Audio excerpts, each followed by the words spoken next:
Do you care about your dog's health? Of course you do. But these days we need fresh food with proteins, vitamins, and carbs that's affordable. So stay tuned because today I'm going to show you how to make it. A frozen $2 bag of vegetables, $1's worth of steamed rice, and these chicken legs are going to be the bulk of our dog food. At only 78 cents a pound, you just can't go wrong. And you want to start off by making your steamed rice. And I want about 8 cups as an end result here. And I'm using parboiled rice, which is much better for dog digestion as compared to white rice. It's low fat, provides essential nutrients, metabolism with B vitamins, and is generally hypoallergenic.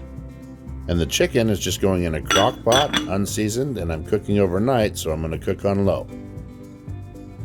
The rice cooked in 20 minutes, so it sat in the refrigerator overnight and developed a resistant starch. And the chicken here is now ready to go, so we're going to just shred it off the bone here. It is, however, very important to separate a few pieces. First off, obviously, the bone, and then the caps here from the ends of the bones. You want to remove those as well. And one thin, tiny little bone, sometimes it's hard to find. You got to sort through here. You're looking for a fibula. This thing, here it is, looks like a long needle, and if a dog chews that, it can easily stick in their throat and choke them. So definitely throw that out. And once you get everything mixed up here, you want to add the rice and just break that up a bit. And then, of course, the frozen vegetables right over the top. Then simply just mix all of this together.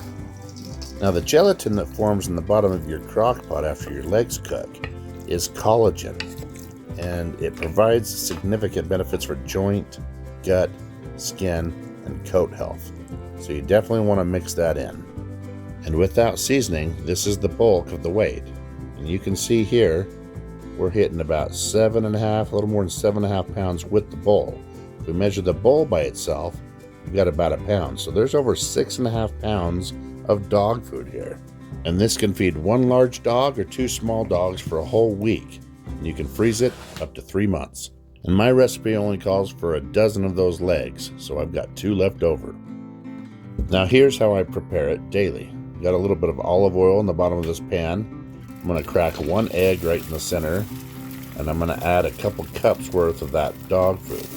I've got 2 smaller dogs, a pug and a cowboy corgi. And this will be enough food for them, and I'll show you why here in a minute. I mean, what you got here is pretty much a poor man's version of a fried rice. But instead of adding sauces, we're going to add turmeric and a mineral Himalayan salt.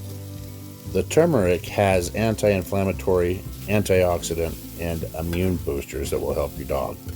The pink salt adds potassium, magnesium, and calcium, and that supports nerve function, muscle health, and fluid balance. Now, my dad taught me to always start with a little bit of kibble. Add just a little bit of warm water to it to help soften it up and blend with this mixture. Then once you get it all mixed in, you can go ahead and serve it up.